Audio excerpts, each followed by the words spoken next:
عزیزان گرامی، ہماری اور آپ کی یہ مشترکہ خوش نصیبی ہے کہ ہم اور آپ درس قرآن کی اس بابرکت محفل میں حاضر ہیں۔ اللہ رب العزت کی بارگاہ میں دعا ہے کہ اور ہم سب کی حاضری کو قبول فرمائے اور ہم سب کو قرآن کی سعادتوں اور برکتوں سے مالا مال فرمائے۔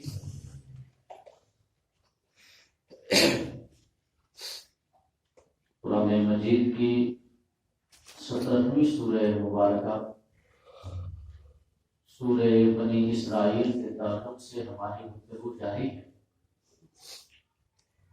اور اس کی 16 آیات کریمہ کی روشنی میں ہم گفتگو کر چکے ہیں۔ انشاءاللہ آج کی محفل میں 17ویں آیت کریمہ اور اس کے بعد کی کچھ آیات کے حوالے سے ہم کچھ ایک باتیں آپ کی خدمت میں عرض کریں گے۔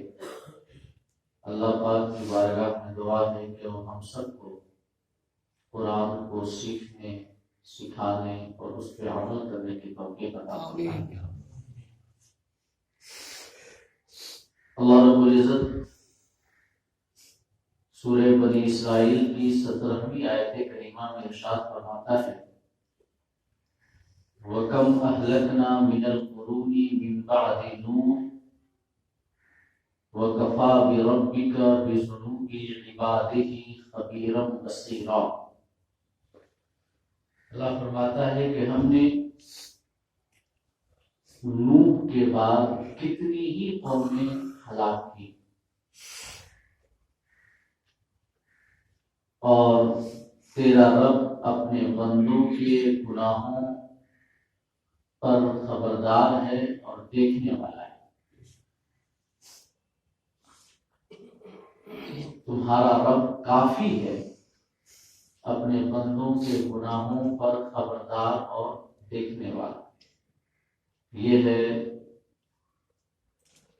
سورہ بنی اسرائیل کی 17ویں آیت کہ اللہ رب العزت نے حضرت نوح علیہ نبی جناب علیہ الصلوۃ والتسلیم کی قوم کے بعد جبکہ اس نے طوفان نوح سے حضرت نوح اور ان کے جو ماننے والے تھے، ان پر ایمان رکھنے والے تھے، انہیں چھوڑ کر باقی تمام انسانوں کو اللہ پاک نے طوفان میں ڈبو دیا اور سب کو دردناک عذاب سے ہمکنار کیا۔ مگر اللہ رب العزت نے حضرت نوح علیہ السلام کے بعد بھی کتنی قومیں ہلاک کی، جیسے قوم عاد ہے، قوم سمود ہے، قوم لوط ہے، اور کئی قومیں ہیں جن کو اللہ پاک نے ان کے گناہوں کی سزا دی، ان کی نافرمانیوں اور دین سے ان کی دوری کی وجہ سے اللہ پاک نے انہیں صفحہ ہستی سے مٹا دیا۔ تو اسی بات کو اللہ پاک نے فرمایا کہ وَكَمْ أَهْلَكْنَا مِنَ الْقُرُونِ مِنْ بَعْدِ نُوحٍ، کہ ہم نے نوح کے بعد کئی قوموں کو ہلاک کیا۔ ربط بین الآیات کے حوالے سے، یعنی کہ یہ ہم سب جانتے ہیں کہ قرآن مجید کی آیات ایک دوسرے سے مربوط ہوتی ہیں اور جڑی ہوئی ہوتی ہیں۔ ہر آنے والی آیت کا پچھلی آیت کریمہ سے کوئی نہ کوئی تعلق ضرور ہوتا ہے۔ تو اس آیت کریمہ کا پچھلی آیتوں سے کیا تعلق ہے، اس حوالے سے علماء نے یہ فرمایا ہے کہ 16ویں آیت کریمہ میں اللہ رب العزت نے یہ ارشاد فرمایا کہ وَإِذَا أَرَدْنَا أَن نُهْلِكَ قَرْيَةً أَمَرْنَا مُتْرَفِيهَا فَفَسَقُوا فِيهَا فَحَقَّ عَلَيْهَا الْقَوْلُ فَدَمَّرْنَاهَا تَدْمِيرًا۔ اللہ پاک نے 16ویں آیت کریمہ میں فرمایا کہ جس بستی میں بسنے والے لوگوں کے تعلق سے اللہ کے علم میں یہ ہوتا ہے کہ انہیں ہلاک ہونا ہے اور انہیں تباہ و برباد ہونا ہے، جس بستی میں بسنے والی قوم کے حوالے سے اللہ پاک کے ازلی علم میں یہ ہوتا ہے کہ یہ لوگ ایمان نہیں لائیں گے، دین سے یہ دور رہیں گے، اور پھر دنیاوی اور اخروی عذاب ان کا مقدر بنے گا۔ تو اللہ پاک نے فرمایا کہ ہم ایسے لوگوں کو محض اپنے علم ازلی کی بنیاد پہ تباہ و برباد نہیں کرتے، کہ ہم جانتے تھے کہ یہ ایمان نہیں لائیں گے، یہ دین سے دور رہیں گے، لہذا انہیں سیدھے ہلاک کر دیا جائے، تباہ و برباد کر دیا جائے۔ اللہ پاک نے فرمایا کہ ہم ایسا نہیں کرتے، بلکہ پہلے ہم اس بستی کی جانب کسی نبی کو بھیجتے ہیں، کسی رسول کو بھیجتے ہیں، اور اس نبی اور اس رسول کے واسطے سے ہم انہیں تبلیغ کرتے ہیں اور بلاتے ہیں دین کی جانب، انہیں بلاتے ہیں اپنی رحمت کی جانب، اپنے فضل و کرم کی جانب، اور جب وہ انکار کرتے ہیں، نہیں مانتے، دین کی دعوت کو قبول نہیں کرتے،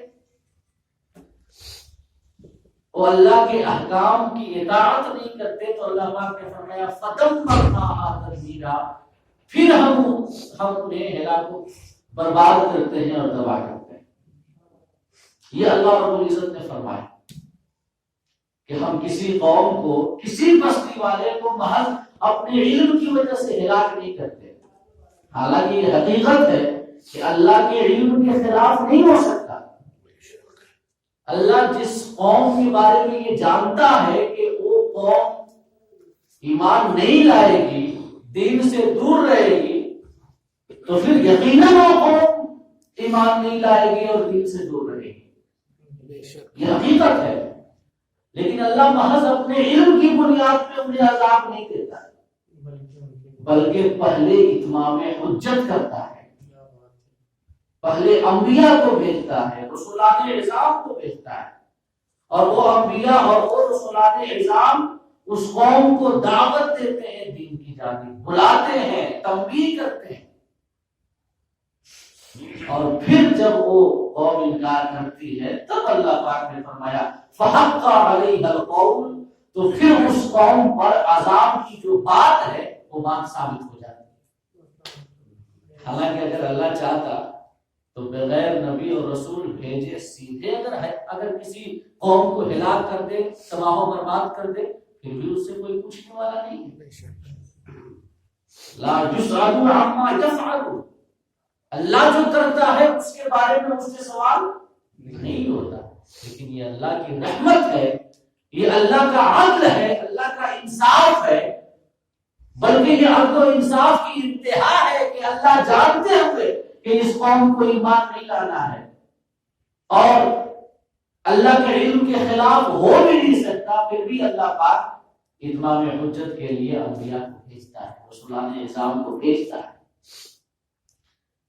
تو یہ اللہ پاک نے فرمایا 16ویں آیت کریمہ کہ ہم محض اپنے علم کی بنیاد پہ کسی قوم کو ہلاک نہیں کرتے جب تک اتمام حجت نہ کرتے۔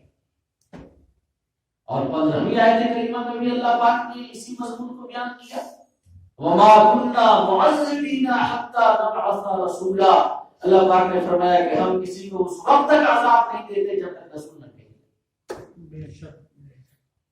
تو یہ اللہ رب العزت نے اتمام حجت اور اپنے بندوں کو اللہ جو موقع دیتا ہے، انہیں دین کی دعوت دیتا ہے، بلاتا ہے، پہلے اسے بیان کیا، اور پھر جب وہ انکار کرتے ہیں تو اللہ انہیں عذاب دیتا ہے، اسے بیان کیا۔ اب اللہ پاک اپنی کچھ عادت کو بیان کرتا ہے جو اللہ رب العزت کی عادت سے جاریہ ہے، کہ یہ جو اللہ پاک فرماتا ہے، یہ فرمانا چاہتا ہے کہ یہ جو ہم نے بیان کیا کہ ہم انبیاء اور رسول کو بھیجنے کے بعد اور قوم کے انکار کرنے کے بعد ہم اس قوم کو تباہ و برباد کرتے ہیں، تو اللہ پاک کچھ پچھلی امتوں کے واقعات کو بیان کر رہا ہے۔ اس کے بعد کہ دیکھ لو، اقوام عالم پہ نگاہ کر لو، انسانوں کی تاریخ اٹھا کر دیکھ لو کہ ہم نے نوح کے بعد بھی کتنی قوموں کو ہلاک کیا ہے۔ کم اہلکنا من القرون، ہم نے کتنی ہی قوموں کو ہلاک کیا ہے من بعد۔ اور طریقہ کیا ہوتا تھا ہلاک کا کہ وہی اگر کوئی قوم اللہ سے دور ہے، اللہ کی عبادت سے دور ہے، فسق و فجور میں مبتلا ہے، گمراہی اور کفر و شرک میں مبتلا ہے، تو اللہ پاک نے پہلے انبیاء بھیجے، قوم عاد کی جانب، قوم سمود کی جانب، ایسے ہی اصحاب ایکا کی قوم ہے، حضرت لوط علیہ السلام کی قوم ہے، اللہ پاک نے سب کی جانب انبیاء اور رسولان اعظام کو بھیجا۔ اور پھر جب ان کی قوموں نے اعراض کیا تو اللہ پاک نے اپنے اس فیصلے پہ عمل کیا، اللہ پاک نے اس فیصلے کو انجام دیا جو اللہ رب العزت نے فرمایا کہ فدمرناها تدمیرا، کہ ہم پھر اس قوم کو تباہ و برباد کر دیں۔ یہ فرمانے کے بعد اللہ فرماتا ہے وَكَفَى بِرَبِّكَ بِذُنُوبِ عِبَادِهِ خَبِيرًا بَصِيرًا، کہ تیرا رب کافی ہے اپنے بندوں کے لیے اس بات کے حوالے سے کہ اس کے بندوں کے گناہ کیسے ہیں اور اس کے بندوں کے اعمال کیا ہیں، ان اعمال کو اللہ دیکھنے والا بھی ہے اور ان اعمال کو اللہ جاننے والا بھی ہے اور خبردار بھی ہے۔ تو کوئی یہ نہ کہے کہ اللہ رب العزت معاذ اللہ رب العالمین، معاذ اللہ، سب بار معاذ اللہ کے ظلم کرتا ہے بندوں کے اوپر، نہیں، اللہ خبردار ہے اور جاننے والا ہے کہ اس کے بندوں کا اعمال کیا ہے، اور پھر ان کے اعمال کے مطابق ہی اللہ پاک کسی قوم کو عذاب دیتا ہے۔ تو ذرا دیکھیں یہ جو 15، 16، 17 جو آیات کریمہ ہیں، یہ 15ویں آیت کریمہ، 16ویں آیت کریمہ اور 17ویں آیت کریمہ، ان 3 آیات سے اللہ رب العزت کی 3 صفات ثابت ہوتی ہیں۔ 3 صفات۔ سب سے پہلی صفت تو یہ کہ اللہ ظلم نہیں کرتا، اللہ ظلم نہیں کرتا، ذرہ بھر اپنے بندوں کے اوپر ظلم نہیں کرتا، اللہ ظالم نہیں۔ ایک تو یہ حقیقت ثابت ہوئی۔ دوسری حقیقت یہ ثابت ہوئی کہ اللہ اپنے بندوں کہ جزا اور سزا پہ قادر ہے۔ اللہ اس بات پہ قادر ہے کہ اپنے بندوں کو ان کے اعمال کے مطابق یا تو جزا دے یا تو سزا دے، یا تو ثواب دے یا تو عقاب دے۔ اگر اس کے بندے گناہ کر رہے ہیں تو انہیں عذاب دے، اور اگر نیکی کر رہے ہیں، اللہ رب العزت کے احکام کے مطابق زندگی گزار رہے ہیں، تو ان پر اپنے فضل و کرم اور اپنے انعامات و اکرامات کی بارشیں فرمائیں۔ اللہ اس بات پہ قادر ہے، جزا اور سزا پہ قادر مطلق ہے اللہ۔ یہ دوسری حقیقت ثابت ہوئی۔ اور تیسری حقیقت یہ ثابت ہوئی کہ اللہ پاک سب کچھ جاننے والا ہے، اللہ پاک کا علم تام ہے، کامل ہے، ہر قسم کے نقص اور ہر قسم کی کمی سے پاک ہے۔ اللہ رب العزت نے فرمایا کہ وما كنا معذبین حتی نبعث رسولا، ہم کسی رسول کو جب تک بھیج نہ لیں تب تک عذاب نہیں دیتے۔ اس سے ثابت ہوا کہ اللہ ظالم نہیں ہے۔ اللہ پاک نے فرمایا کہ اللہ رب العزت نے یہ فرمایا کہ وَإِذَا أَرَدْنَا أَن نُهْلِكَ قَرْيَةً أَمَرْنَا مُتْرَفِيهَا فَفَسَقُوا فِيهَا، کہ جب ہم کسی بستی میں رہنے والے لوگوں کو ہلاک کرنا چاہتے ہیں تو پہلے رسول کو بھیجتے ہیں اور اس رسول کے ذریعے احکامات بھیجتے ہیں، اور پھر جب اس بستی والے ہمارے احکام کی خلاف ورزی کرتے ہیں تو ہم انہیں تباہ و برباد کرتے ہیں اور ہلاک کرتے ہیں۔ اسے ثابت ہوا کہ اللہ رب العزت ظالم نہیں ہے۔ پہلے اللہ پاک دعوت دیتا ہے دین کی، اپنی رحمت کی، اپنے فضل کی۔ اور وَكَمْ أَهْلَكْنَا مِنَ الْقُرُونِ مِن بَعْدِ نُوحٍ، حضرت نوح کے بعد کتنی قوموں کو اللہ پاک نے ہلاک کیا، قوم عاد کو، قوم سمود کو، قوم لوط کو۔ تو ثابت ہوا کہ اللہ قادر ہے جزا دینے پہ اور سزا دینے پہ۔ یہ تین حقیقتیں ثابت ہوئی نا۔ اور یہ جو 17ویں آیت کریمہ کا آخری حصہ ہے کہ وَكَفَىٰ بِرَبِّكَ بِذُنُوبِ عِبَادِهِ خَبِيرًا بَصِيرًا، اللہ کافی ہے اپنے بندوں کے گناہوں پر خبردار ہونے کے لیے اور اپنے بندے کے گناہوں کو دیکھنے کے لیے۔ اس سے ثابت ہوا کہ اللہ کا علم کافی ہے۔ یہ تین حقیقتیں ثابت ہوئی۔ اللہ پاک کا علم تام ہے، کامل ہے، تمام معلومات کو محیط ہے، دنیا کی کوئی چیز اس کے علم سے خارج نہیں ہے۔ ایک یہ حقیقت ثابت ہوئی۔ اللہ ہر چیز پہ قادر ہے، اپنے بندوں کو جزا اور سزا دینے پہ قادر ہے، دوسری حقیقت ثابت ہوئی۔ اور اللہ ظالم نہیں ہے، تیسری حقیقت ثابت ہوئی۔ یہ تین حقیقتیں جب ثابت ہوئی اور یہ تینوں جب اللہ کی صفتیں ہیں کہ اللہ ظالم نہیں ہے، اللہ ہر چیز پہ قادر ہے، اللہ تمام معلومات کا جاننے والا ہے اور اس کا علم تام اور ناقص ہے، تو اللہ کے یہ تین اوصاف جہاں نیکوکاروں کے لیے، اطاعت شیاروں کے لیے، اللہ کے نیک بندوں کے لیے اپنے اندر بشارت و خوشخبری رکھتے ہیں، وہی اللہ سے سرکشی کرنے والوں کے لیے ان میں وعید شدید بھی۔ کیونکہ کوئی بھی شخص جب نیکی کرتا ہے، یا مان لیجئے کوئی اپنے مالک کے احکام پر چلتا ہے، تو کچھ وہ چیزیں ہوتی ہیں جو کہ ابھارتی ہیں اسے کہ اپنے مالک کے حکم سے سرتابی نہ کرو۔ کچھ ایسی باتیں ہوتی ہیں کہ جس کی وجہ سے انسان اپنے مالک کے حکم کے خلاف نہیں جاتا۔ سب سے پہلی بات تو یہ ہے کہ انسان کے دل میں یہ یقین ہو کہ ہم جو کریں گے ہمارا مالک سب دیکھ رہا ہے، ہمارا مالک سب کچھ جان رہا ہے، ہمارے ہر عمل میں اس کی نگاہ ہے۔ یہ ہے پہلی سوچ۔ یہ عقیدہ جب کسی شخص کے اندر ہو کہ اس کا مالک اس کے ہر عمل کو دیکھ رہا ہے، تو یقیناً وہ اپنے مالک کے حکم سے خلاف ورزی نہیں کرے۔ اور دوسرا عقیدہ یہ بھی ہو اگر کہ ہمارا مالک دیکھ بھی رہا ہے اور ہمارا مالک اس بات پر بھی قادر ہے کہ ہم اس کے حکم پر عمل کریں تو وہ ہمیں انعام عطا کرے گا، تو ہمیں نوازے گا۔ اور تیسرا عقیدہ یہ بھی ہو کہ جب ہم کوئی نیک عمل کریں گے تو وہ عمل ضائع نہیں جائے گا، کیونکہ ہمارا مالک ظالم نہیں ہے، ہمارا مالک کسی کے اجر کو برباد نہیں کرتا، کسی کی محنت کو ضائع نہیں کرتا۔ یہ تین عقیدے جب انسان کے دل میں بیٹھ جائے نا تو پھر وہ مالک کے حکم سے وہ سرتابی کی جرت نہیں کرے گا اور کبھی مالک کے حکم کے خلاف نہیں جائے گا، کیونکہ مالک کے حکم کے خلاف انسان کب جاتا ہے جبکہ اسے یہ پتا ہو کہ مالک کو پتا ہی نہیں ہے، باس کو پتا ہی نہیں ہے کہ اس کے ماتحت کیا کر رہے ہیں۔ ہاں تو چلو اس کے حکم کے خلاف کر لو، کون اس کو بتانے جا رہا ہے، اس کو تو معلوم ہے۔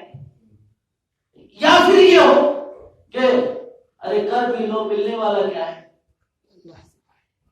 جو ہمارا باس ہے ہمیں کچھ یہ دینے کی طاقت ہی نہیں رکھتا، اگر اس کے آرڈر کو ہم فالو کریں گے تو ایسا تو نہیں ہے کہ ہمیں کچھ نواز دے گا۔ یا یہ ہو کہ ظالم ہے، کتنا بھی کر لو یہ دینے والا نہیں ہے، نوازنے والا نہیں ہے، تو انسان سرتابی کرتا ہے اپنے مالک کے حکم سے۔ لیکن ہمارا رب جو ہے، ہمارا رب عالم بھی ہے، قادر بھی ہے، ظالم بھی نہیں ہے، اور سب کچھ جاننے والا، اپنے بندوں کے ہو.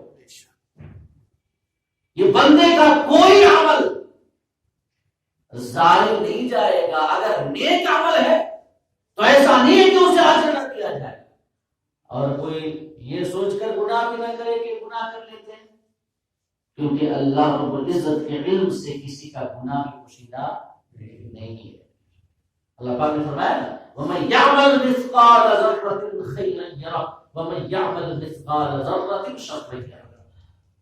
جو شخص اگر ذرہ برابر بھی نیکی کرے گا تو کل قیامت کے روز وہ اس نیکی کو دیکھے گا، اور جو شخص ذرہ برابر بھی کوئی گناہ کرے گا تو کل قیامت کے روز وہ گناہ بھی اس کے سامنے آئے گا. اللہ پاک نے فرمایا کہ وَمَا يَلْفِظُ مِنْ قَوْلٍ إِلَّا لَدَيْهِ رَقِيبٌ عَتِيدٌ. انسان اپنی زبان سے ایک لفظ نہیں نکالتا کہ کرامن کاتبین اس لفظ کو نوٹ کرنے کے لیے تیار بیٹھے ہوئے، تیار ہے بالکل کہ انسان کی زبان سے ایک لفظ نکلے وہ فوراً نوٹ ہو جانا ہے. ایسا نہیں ہے کہ کوئی وہ انسان کی بولی ہوے میں چلی جائے گی، اس کا کوئی ریکارڈ محفوظ نہیں ہوگا، ایسا نہیں ہے. اور اس حوالے سے وہ ایک حدیث کہ جس کی تفسیر امام رازی علیہ الرحمٰن نے اپنی تفسیر میں کی ہے، میں غالباً پہلے بھی اسے بیان کر چکا ہوں کہ کل قیامت کے روز ایک شخص ہوگا کہ جب اس کے نامہ اعمال کو تولا جائے گا، میزان عمل پہ اس کی نیکیوں کا دفتر اور اس کے گناہوں کا دفتر رکھا جائے گا، تو فقط اس کے پاس گناہ ہی گناہ ہوں گے، گناہ ہی گناہ ہوں گے، گناہ ہی گناہ ہوں گے، اور اس کے پاس نیکی کوئی نام کو بھی نہیں ہوگی. اللہ رب العزت اس سے فرمائے گا کہ تمہارے نام اعمال میں گناہوں کی تعداد زیادہ ہے، گناہوں کے دفتر زیادہ ہیں، نیکیوں کے پلڑے میں رکھنے کے لیے کچھ ہے تمہارے پاس؟ تو عرض کرے گا مولا میرے پاس تو کوئی نیکی نہیں ہے. اللہ پاک فرمائے گا یاد کر لو، سوچ لو، یاد کر لو، ہو سکتا ہے کوئی نیکی یاد آ جائے. اللہ کتنا بڑا رحیم ہے، جب نوازنے میں آتا ہے تو ذرا بتائیں. اللہ فرمائے گا یاد کر لو، دیکھو، سوچو، کوئی تو نیکی ہوگی، یاد کر لو. تو بندہ یاد کرنے کی کوشش کرے گا لیکن پھر بھی اسے کوئی نیکی یاد نہیں آئے. عرض کرے گا مولا نہیں، مجھے تو کوئی نیکی یاد نہیں آئی. اللہ پاک، اللہ رب العزت اپنے دست قدرت سے ایک پرچہ اسے دے گا. اللہ فرمائے گا کہ لو یہ ایک نیکی ہے تمہارے پاس، اور وہ نیکی کیا ہے؟ اس پرچے میں اللہ لکھا ہوگا، اللہ لکھا ہوگا. اور اللہ پاک یہ فرمائے گا کہ ایک روز جب کہ تو نیند کے عالم میں تھا، غفلت میں تھا، کروٹ بدلتے وقت تمہاری زبان سے اللہ نکلا، تو غافل تھا نیند کی وجہ سے، تمہیں خبر نہیں ہے، میں غافل نہیں تھا. لا تأخذہ سنۃ ولا نوم، مجھے نہ تو نیند آتی ہے نہ تو اونگ آتی ہے، غفلت میرے پاس نہیں آتی، کبھی میں غافل نہیں ہوتا. تو تجھے تو پتا نہیں ہے لیکن میں نہیں بھولتا. لے تمہاری یہ نیکی ہے کہ ضائع نہیں جائے. اللہ پاک ایک پرچہ اسے عطا کرے گا جس میں اللہ لکھا ہوگا. اور پھر وہ جو بندہ ہے جو میزان عمل پہ فرشتے مقرر ہوں گے، جا کے انہیں دے گا کہ لو یہ پرچہ ایک نیکی ہے میری، اور اس پرچے پہ صرف اللہ لکھا ہو. نیکیوں کے پلڑے پہ اس چھوٹے سے پرچے کو ڈالا جائے گا. اہل محشر یہ تعجب خیز منظر دیکھیں گے کہ گناہوں کے سینکڑوں دفتر پہ ایک چھوٹی سی پرچی غالب آ جائے گی اور اس کی نیکیوں کا پلڑا بھاری ہو جائے گا. کیونکہ اللہ کے نام سے زیادہ بھاری اور کیا چیز ہو سکتی ہے. اور اس سے یہ بھی ثابت ہوا کہ اللہ جب نوازنے پہ آئے تو اللہ رب العزت کوئی نیکیوں کا پہاڑ نہیں دیکھتا کہ بندہ کتنی ساری نیکیاں لے کر کے آیا ہے. اللہ پاک جب بخشنے پہ آئے تو ایک نیکی کی وجہ سے اللہ تمام گناہوں کو معاف فرمائے. رحمت حق بہانہ کی جویت، بہانہ کی جویت. اللہ کی رحمت بہانہ ڈھونڈتی ہے، بدلہ نہیں ڈھونڈتی، قیمت نہیں ڈھونڈتی. تو صرف ایک پرچے پہ جس پہ لفظ اللہ لکھا ہوگا اور وہ بھی نیند کے عالم میں کروٹ بدلتے وقت اس کی زبان سے نکلا ہوگا، اللہ پاک فرمائے گا تو غافل تھا، نیند میں تھا، تجھے خبر نہیں ہے، میں غافل نہیں تھا، مجھے پتا ہے تمہاری کوئی نیکی آج ضائع نہیں جائے گی اور تم پر ذرہ برابر ضرور نہیں کیا جائے گا۔ اور اسی وجہ سے علماء نے فرمایا ہے کہ کوئی نیکی ہلکا سمجھ کے چھوڑنا نہیں چاہیے کہ یہ چھوٹی سی نیکی ہے، ہلکی نیکی، اسے چھوڑنا نہیں چاہیے۔ اللہ رب العزت کو کون سی ادا بندے کی پسند آ جائے کوئی نہیں جانتا۔ اور اللہ کے رسول صلی اللہ علیہ وسلم نے ایک فاحشہ عورت کا واقعہ بتایا، بخاری مسلم میں یہ حدیث موجود ہے۔ نبی کریم صلی اللہ علیہ وسلم نے فرمایا کہ بنی اسرائیل میں ایک فاحشہ عورت تھی اور راستے سے گزر رہی تھی تو اس نے دیکھا کہ ایک کتا پیاس کی شدت کی وجہ سے زبان باہر نکالے ہانف رہا تھا اور اسے سخت پیاس لگی تھی۔ اس فاحشہ عورت کو اس کتے پہ رحم آیا اور اس نے ایک کنویں میں کپڑا ڈال کر کے اور اسے پانی سے بھگو کر کے باہر نکالا اور اس کتے کے منہ میں نچوڑ دیا کپڑا، اس کی وجہ سے کتے کی پیاس بجھ گئی۔ اللہ پاک نے اس کی اس نیکی کی وجہ سے اس کے تمام گناہوں کو معاف فرمایا۔ تو کوئی نیکی چھوٹی سمجھ کر کے چھوڑنا نہیں چاہیے، اور دوسری جانب کوئی گناہ صغیرہ سمجھ کے کرنا بھی نہیں چاہیے۔ یہ بھی ہے کون سی نیکی کی وجہ سے اللہ معاف فرما دے کوئی نہیں جانتا، اور کون سے گناہ کی وجہ سے اللہ گرفت فرما دے یہ بھی کوئی نہیں جانتا۔ تو کوئی گناہ ہلکا سمجھ کے نہیں کرنا چاہیے۔ بخاری اور مسلم کی حدیث ہے، آقا نے جہاں فاحشہ عورت کا واقعہ بیان کیا کہ ایک کتے پہ رحم کرنے کی وجہ سے اللہ پاک نے اسے معاف فرما دیا، دوسری جانب اللہ رب العزت نے ایک متقیہ پرہیزگار اللہ سے ڈرنے والی اور اللہ کی عبادت میں مصروف رہنے والی عورت کا بھی قصہ بیان کیا ہے کہ جس کو ایک بلی پر ظلم کرنے کی وجہ سے اللہ رب العزت نے عذاب میں مبتلا کیا۔ ایک عورت تھی بنی اسرائیلی پچھلی عمر میں، ایک عورت تھی بڑی نیک تھی پرہیزگار تھی، لیکن اس نے یہ کیا کہ ایک بلی کو پکڑ لیا اور لا کے اپنے گھر میں باندھ دیا۔ نہ تو وہ خود کھانا دیتی تھی اسے اور نہ ہی اسے آزاد کرتی تھی کہ باہر جا کر کے وہ اپنے رزق کو خود سے ڈھونڈ لے اور خود سے اپنا پیٹ بھرے۔ نہ تو اس عورت نے اسے کھولا آزاد کیا اور نہ ہی اسے کھانا دیا۔ آقا کریم صلی اللہ علیہ وسلم نے فرمایا کہ یہاں تک کہ وہ بلی مر گئی، اللہ پاک نے اس کے اس گناہ کی وجہ سے اسے عذاب میں مبتلا کیا۔ تو کوئی گناہ چھوٹا سمجھ کے کرنا نہیں چاہیے اور کوئی نیکی چھوٹی سمجھ کر کے چھوڑنا نہیں چاہیے۔ کوئی نہیں جانتا کہ اللہ پاک کو ہماری کون سی نیکی پسند آ جائے اور کون سے گناہ کی وجہ سے اللہ کی رحمت ہم سے ناراض ہو جائے۔ تو اللہ پاک نے فرمایا کہ وَكَفَى بِرَبِّكَ بِذُنُوبِ عِبَادِهِ خَبِيرًا بَصِيرًا، کہ تیرا رب کافی ہے اپنے بندوں کے گناہوں پر خبردار اور اپنے بندوں کے گناہوں کو دیکھنے والا۔ تو اللہ جاننے والا ہے، بندہ جو کرتا ہے اللہ سب جانتا ہے۔ کوئی بھی بندے کا عمل اللہ کے علم سے باہر نہیں ہے، اور عالم کے ساتھ ساتھ اللہ قادر بھی ہے، جو چاہتا ہے وہ کرتا ہے۔ فعال لما یرید، وہ نیکی کا بدلہ دینے پر بھی قادر ہے اور گناہ کے بدلے عذاب دینے پر بھی قادر ہے۔ کوئی اسے روک نہیں سکتا۔ اگر اللہ رب العزت عذاب دینے کا ارادہ فرما دے کہ فلاں بندے کو عذاب دینا ہے، تو کسی میں طاقت نہیں ہے کہ اسے اس کے ارادے سے باہر کر سکے۔ اللہ کی بارگاہ میں اللہ رب العزت وہ مالک کل ہے، سلطان العالمین ہے، وہ شہنشاہ مطلق ہے، جو چاہتا ہے کرتا ہے۔ قرآن میں فرمایا لا یسأل عما یفعل وهم یسألون، اللہ جو کرتا ہے اس سے سوال نہیں ہوتا، لیکن جو بندے کرتے ہیں بندوں سے سوال کیا جائے گا۔ اور سوال کرنے والا کون ہے ہمارا؟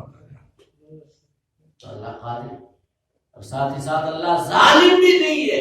ایسا نہیں ہے کہ کوئی نیکی کرے اور اللہ اس کا اجر نہ دے، اس کی نیکی کو ضائع کرے. ان اللہ لا یضيع اجر المحسنین، اللہ نیکوکاروں کا اجر کبھی ضائع نہیں کرتا. اللہ ظالم نہیں ہے.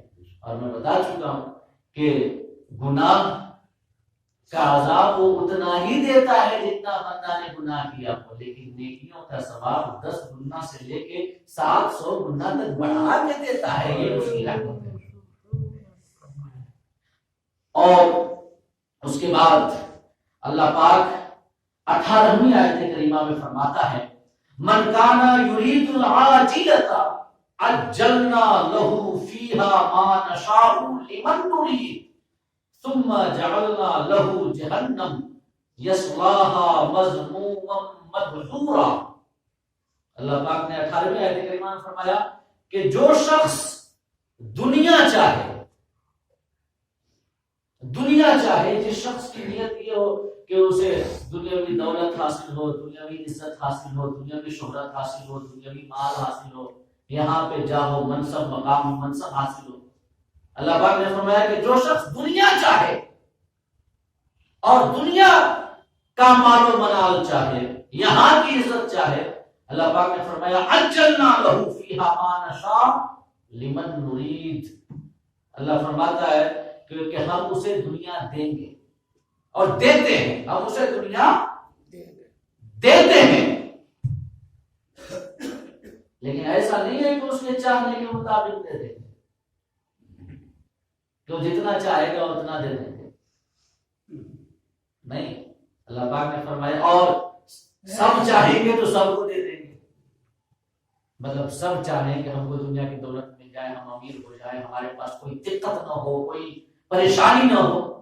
اللہ پاک نے فرمایا کہ جو شخص دنیا چاہے ہم اسے دنیا دیتے ہیں، لیکن ایسا نہیں ہے کہ سب کو دیتے ہیں اور جتنا چاہے اتنا دے دیتے ہیں. نہیں، بلکہ ما نشاء لمن نرید، جس کو چاہتے ہیں اس کو دیتے ہیں، جتنا چاہتے ہیں اتنا دیتے ہیں. سب کو نہیں دیتے اور جتنا چاہے اتنا نہیں دیتے، بلکہ ہم جتنا چاہیں اتنا دیتے ہیں. اللہ فرماتا ہے اور اس کے بعد جس کو چاہتے ہیں اس کو دیتے ہیں. اس کے بعد اللہ پاک فرماتا ہے ثم جعلنا له جہنم یصلاها مذموما مدحورا، پھر ہم اس کے لیے جہنم کو کر دیں گے جس میں وہ داخل ہوگا مذمت کیا ہوا اور دھکے کھاتا ہوگا. جو دنیا چاہے گا تو ہم دنیا تو دیں گے اسے اپنی چاہت کے مطابق، ہم جتنا چاہیں گے، جس کو چاہیں گے، لیکن آخرت میں اس کا کوئی حصہ نہیں ہوگا. اللہ پاک نے فرمایا کہ وَمِنْهُمْ مَن يَقُولُ رَبَّنَا آتِنَا فِي الدُّنْيَا حَسَنَةً وَمَا لَهُ فِي الْآخِرَةِ مِنْ خَلَاقٍ. کچھ لوگ ہیں جو کہتے ہیں کہ ہمیں دنیا کی بھلائی عطا کر. کچھ لوگ کہتے ہیں کہ ہمیں دنیا کی بھلائی عطا کر، اور ان کے لیے آخرت میں کوئی حصہ نہیں ہے. اور اس کے بعد اللہ پاک نے فرمایا کہ کچھ لوگ کہتے ہیں ربنا آتنا فی الدنیا حسنہ وفی الآخرۃ حسنہ وقنا عذاب النار. کچھ لوگ کہتے ہیں کہ مولا ہمیں دنیا کی بھی بھلائی دے، آخرت کی بھی بھلائی دے، اور ہمیں جہنم کے عذاب سے بچا. اللہ پاک نے فرمایا جو صرف دنیا چاہے اور دنیا کی چاہت میں دین کو چھوڑ دے. دیکھ لیں، محض دنیا کو چاہنا غلط نہیں ہے. ربنا آتنا فی الدنیا حسنہ وفی الآخرۃ حسنہ وقنا عذاب النار. اللہ پاک نے فرمایا کہ کچھ لوگ یہ دعا مانگتے ہیں کہ مولا ہمیں دنیا کی بھی بھلائی دے، آخرت کی بھی بھلائی دے، جہنم کے عذاب سے بچا. اللہ پاک نے ان کی تعریف کی، ان کی مدح کی. تو قابل مذمت اور آخرت میں جن کا کوئی حصہ نہیں ہے، یہ وہ لوگ ہیں جو صرف دنیا کو چاہے اور دنیا کی وجہ سے، دنیاوی مال کی وجہ سے، دنیاوی دولت کے لیے آخرت سے سمجھوتا کرے، وہ قابل مسمت ہے۔ کہ جیسے اہل کتاب کے جو علماء تھے، اہل کتاب کے علماء جو توریت کے عالم تھے، انجیل کے عالم تھے، عیسائیوں کے راہب، یہودیوں کے ربی جن کو کہا جاتا ہے، تو وہ کیا کرتے تھے؟ دنیا کے لیے آخرت کا سودا کرتے تھے، اللہ کے احکام کو بدل دیتے تھے۔ وہ یہ جانتے تھے کہ مذہب اسلام حق ہے، محمد رسول اللہ اللہ کے سچے نبی ہیں، لیکن اس کے باوجود وہ ایمان نہیں لاتے تھے کہ جو نذرانہ آ رہا ہے یہ نذرانہ نہ بند ہو جائے، ہماری چودراہٹ میں ختم ہو جائے، لوگ ہمیں نہیں مانیں گے، پھر جا کر کے ان کے پاس جھکیں گے، ہمیں کوئی نہیں مانے گا۔ تو انہوں نے دنیا کے لیے آخرت کو چھوڑ دیا۔ تو جو لوگ دنیا کے لیے آخرت کو چھوڑ دیں، صرف دنیا کے طلبگار رہیں اور آخرت کے طلبگار نہ بنے، وہ قابل مذمت ہیں اور ان کے لیے آخرت میں کوئی حصہ نہیں۔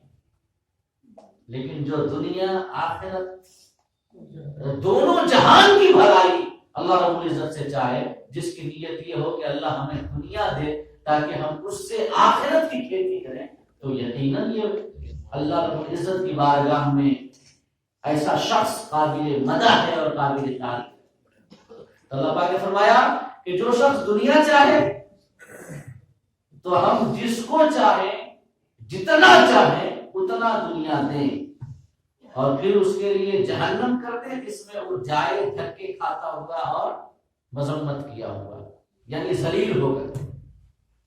اور اس کے بعد اللہ پاک نے فرمایا کہ وَمَنْ أَرَادَ الْآخِرَةَ وَسَعَى لَهَا سَعْيَهَا وَهُوَ مُؤْمِنٌ فَأُولَٰئِكَ كَانَ سَعْيُهُمْ مَشْكُورًا، کہ جو شخص آخرت چاہے، آخرت کی کامیابی، آخرت میں نجات، اللہ رب العزت کی رضا، جو شخص آخرت چاہے، آخرت کا ارادہ کرے اور آخرت میں کامیابی کے لیے وہ کوشش کرے، اللہ پاک نے فرمایا کہ خالی چاہے نہیں کہ ہم چاہتے ہیں کہ آخرت میں کامیاب ہو جائیں، اللہ ہمیں آخرت میں نجات دے دے، نہیں، بلکہ اللہ پاک آگے فرمایا وَسَعَى لَهَا سَعْيَهَا، اور آخرت میں کامیابی کے لیے وہ کوشش بھی کرے، وَهُوَ مُؤْمِنٌ، اور وہ ایمان والا بھی ہو، تب اللہ پاک نے فرمایا فَأُولَٰئِكَ كَانَ سَعْيُهُمْ مَشْكُورًا، تو ایسے ہی لوگوں کی کوشش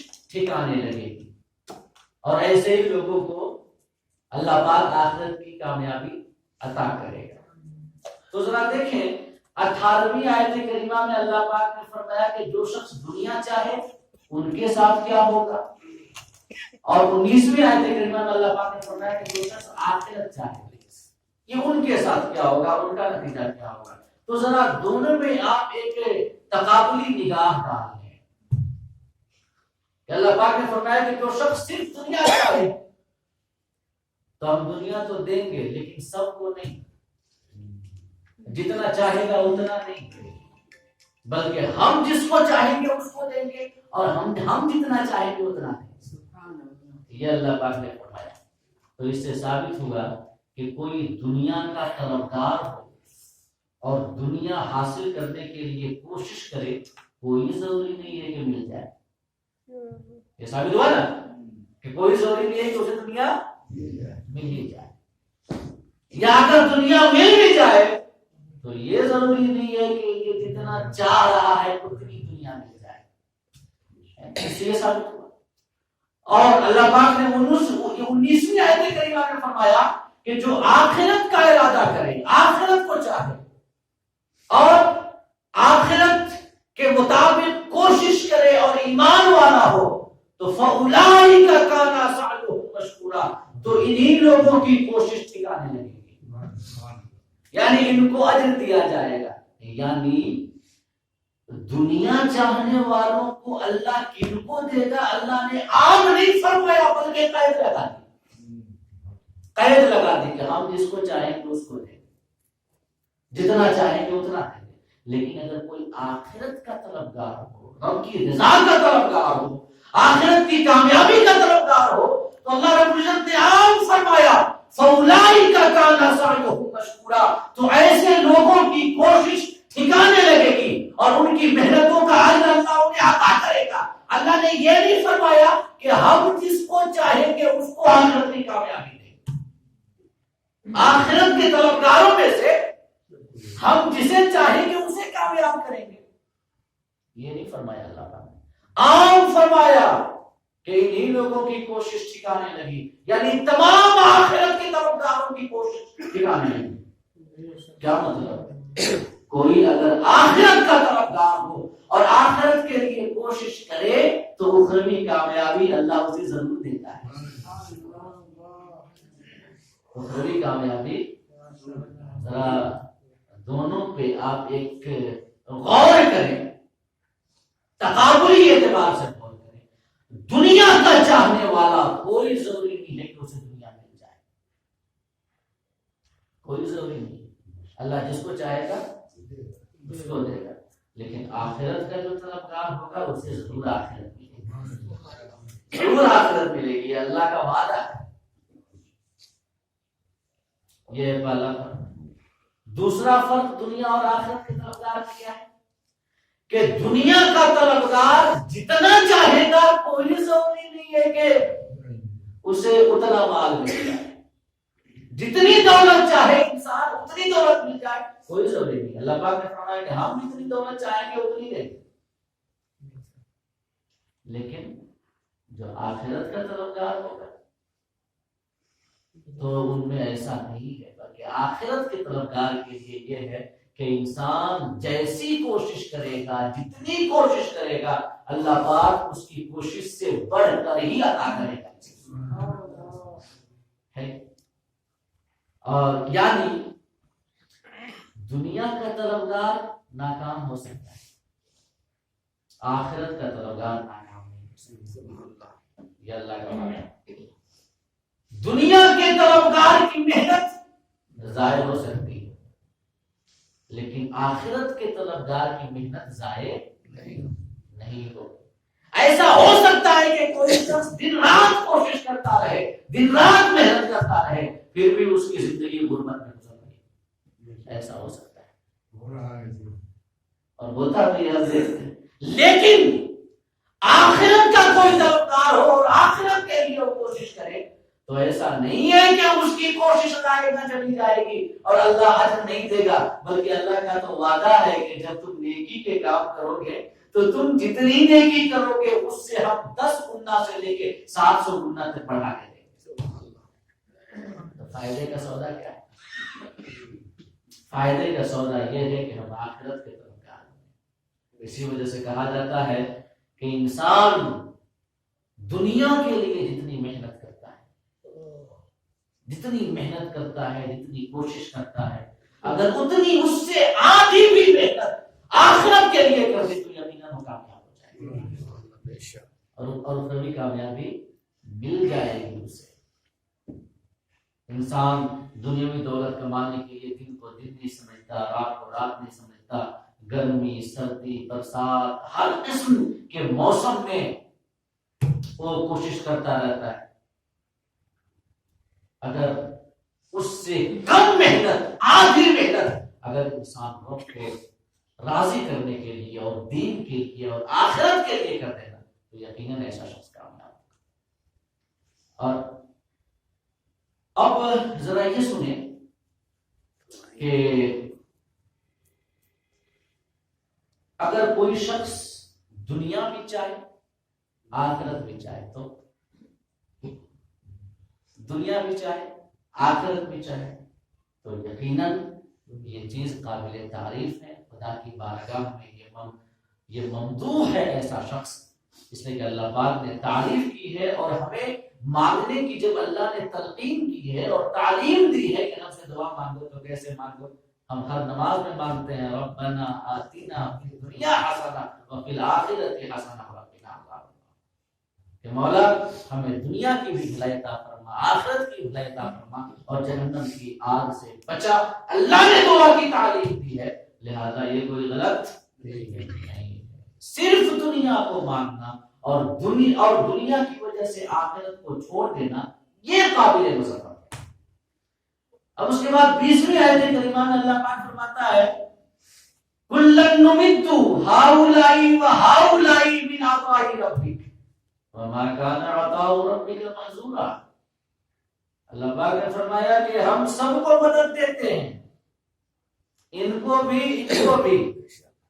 اور تمہارے رب کی عطا پہ کوئی روک نہیں ہے۔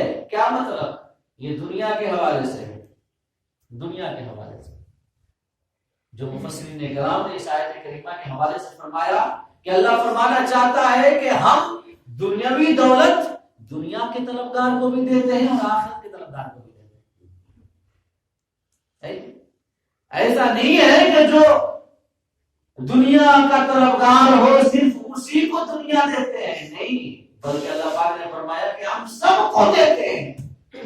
یہ دنیاوی دولت اور رزق دنیا کا جو طلبگار ہے اسے بھی دیتے ہیں اور جو آخرت کا طلبگار ہے اسے بھی دیتے ہیں۔ ایسا نہیں ہے کہ کوئی آخرت کا طلبگار ہو تو دنیا میں وہ بھوکوں مر جائے گا، اسے رزق ہی نہیں ملے گا، ایسا نہیں ہے، بلکہ اللہ پاک نے فرمایا تو ہم سب کو دیتے ہیں۔ دنیا عام ہے، نیکوکار کو بھی، بدکار کو بھی، فاسق و فاجر کو بھی، اور متقی اور فرمانبردار کو بھی۔ اور اللہ پاک نے اس کے بعد فرمایا انظر کیف فضلنا بعضهم علی بعض، دیکھو دنیا میں غور کرو کہ کیسے ہم نے بعض کو بعض پہ فضیلت دی ہے، یعنی فضیلت دی ہے مال کے اعتبار سے، دولت کے اعتبار سے، کسی کو امیر بنایا ہے، کسی کو غریب بنایا ہے۔ اور اگر اس آیت کریمہ کو کہ انظر کیف فضلنا بعضهم علی بعض ہم اگر عام مفہوم میں لیں تو معنی یہ ہوگا کہ دیکھو کہ ہم نے کیسے دنیا میں مال، علم، عقل، طاقت، قوت، عزت، منصب، جاہ و مرتبہ کے اعتبار سے بعض کو بعض پہ فضیلت دی ہے۔ انظر غور کرو، کیا مطلب؟ غور کرو کہ ہم نے یہ جو تقسیم رکھی ہے اس تقسیم کی وجہ سے اس دنیا کا نظام چلتا ہے۔ اس دنیا کو خالی امیر کی ضرورت نہیں ہے، غریب کی بھی ضرورت ہے۔ اس دنیا میں کو خالی اے سی میں بیٹھنے والے اور آرام طلب شخص کی ضرورت نہیں ہے، بلکہ سخت چلچلاتی دھوپ میں ہل جلانے والے کی بھی ضرورت ہے۔ اس دنیا میں ہر قسم کے طبقات کی ضرورت ہے، ہر قسم کے افراد کی ضرورت ہے، کیونکہ اگر سب بادشاہ ہو جائے بادشاہی کون کرے گا؟ بادشاہ جو ہے کس پہ بادشاہی کرے گا، کس پہ حکومت چلائے گا؟ اگر سب امیر ہو جائے تو وہ کام کہ جن کاموں کی وجہ سے اس زمین پہ زندگی قائم ہے، صحت قائم ہے، صفائی قائم ہے، وہ کام کون کرے گا؟ سب امیر ہو جائیں گے تو تب تو کوئی کرے گا ہی نہیں، ہم کیوں کریں؟ تو اس میں بھی اللہ کو عزت کا فرق ہے۔ اللہ نے تقسیم رکھی ہے، یہ تقسیم یاد رکھیے گا، ایسا نہیں ہے کہ مطلب امیر اور غریب کی جو تقسیم ہے یہ کوئی ظلم ہے، نہیں، ہرگز نہیں، بلکہ اللہ رب العزت اپنی حکمت کے مطابق اور نظام دنیا کے لیے جو چیز ضرورت تھی، جس چیز کی ضرورت تھی، اللہ پاک نے وہ فیصلہ کیا۔ اور یہ تو ہر کوئی جانتا ہے، تقریباً ایک عام معمولی عقل رکھنے والا شخص بھی یہ جانتا ہے کہ اگر دنیا میں سب امیر ہو جائے تو کیا حال ہوگا، سب بادشاہ ہو جائیں تو کیا حال ہوگا، ہے کہ نہیں؟ تو ذرا سنیں، اللہ پاک نے فرمایا کہ کُلًّا نُمِدُّ ہَٰؤُلَاءِ وَهَٰؤُلَاءِ مِنْ عَطَاءِ رَبِّكَ، ہم سب کو دیتے ہیں، ان کو بھی یعنی دنیا کے طلبگار کو بھی اور ان کو بھی یعنی آخرت کے طلبگار کو بھی۔ وَمَا كَانَ عَطَاءُ رَبِّكَ مَحْظُورًا، اور تیرے رب کی عطا پر کوئی روک نہیں ہے، کوئی روک نہیں ہے، کوئی ایسا نہیں ہے جو کہ اللہ رب العزت کو روک دے کہ خالی اس جماعت کو دو، اس جماعت کو مت دو، کوئی روک نہیں ہے۔ اس کے بعد فرمایا کہ دیکھو کیسے ہم نے بعض کو بعض کی فضیلت دی، اور اس کے بعد فرماتا ہے وَلَلْآخِرَةُ أَكْبَرُ دَرَجَاتٍ وَأَكْبَرُ تَفْصِيلًا، اور آخرت درجے کے اعتبار سے اور فضیلت کے اعتبار سے یقیناً بڑی ہے، سب سے اعلیٰ ہے۔ یعنی پہلے تو اللہ پاک نے دنیاوی دولت کی تقسیم کا تذکرہ کیا کہ ہم سب کو دیتے ہیں، چاہے متقی کو چاہے عاصی کو، فرما بردار کو نافرمان کو، ہم سب کو دیتے ہیں۔ اس کے بعد اللہ رب العزت آخرت کی جو نعمتیں ہیں ان نعمتوں کی عظمت کو بیان کرتا ہے کہ جو آخرت کی نعمتیں ہیں وہ فضیلت میں اور درجے میں دنیا کی تمام نعمتوں سے بڑھ کے ہیں، اور جب آخرت کی نعمتیں بڑھ کے ہیں تو یقیناً آخرت صرف متقیوں کے لیے خاص ہے، دنیا داروں کو وہاں نہیں ملے گا۔ یعنی جو پرہیزگار ہے یہاں بھی ملے گا وہاں بھی ملے گا، جو دین پہ چلنے والا ہے، اللہ کے احکام کی اطاعت کرنے والا ہے، اسے یہاں بھی ملے گا وہاں بھی ملے گا۔ لیکن جو آخرت کی کامیابی ہے فقط متقین کو ملے گی، دنیا داروں کو کامیابی نہیں ملے گی۔ اللہ پاک نے فرمایا کہ وَلَلْآخِرَةُ أَكْبَرُ دَرَجَاتٍ وَأَكْبَرُ تَفْضِيلًا، آخرت درجے کے اعتبار سے اور فضل کے اعتبار سے سب سے اعلیٰ ہے، سب سے اعلیٰ۔ یعنی اللہ یہ تنبیہ بھی کرنا چاہتا ہے کہ بتاؤ کہ دنیاوی دولت کہ جس میں فضیلت تو ہے لیکن یہ فضیلت آخرت سے بڑھ کے نہیں ہے، تو جب دنیاوی دولت کے لیے تم آپس میں اتنی کوشش کرتے ہو، مسابقہ کرتے ہو، ایک دوسرے سے بڑھنے کی کوشش کرتے ہو، تو آخرت جو کہ سب سے بڑھ کر ہے درجے کے اعتبار سے، فضیلت کے اعتبار سے، اسے پانے کے لیے ضرور ایک دوسرے سے سبقت کرو، ایک دوسرے سے آگے بڑھو اور کوشش کرو کہ ہمارا رب ہم سے راضی ہو اور ہم نیکیوں میں آگے ہو، نیکی کے کاموں میں ایک دوسرے سے سبقت کرنے کی کوشش کی جائے۔ یہ اللہ پاک نے فرمایا، اور پھر اس کے بعد انشاءاللہ جو باقی کی آیات ہیں ان کے تعلق سے ہم اگلی نشست میں آپ کے سامنے بھی تفصیل عرض کریں گے۔ اللہ رب العزت ہم سب کو کہنے سے زیادہ اور سننے سے زیادہ عمل کرنے کی توفیق عطا فرمائے۔ آمین۔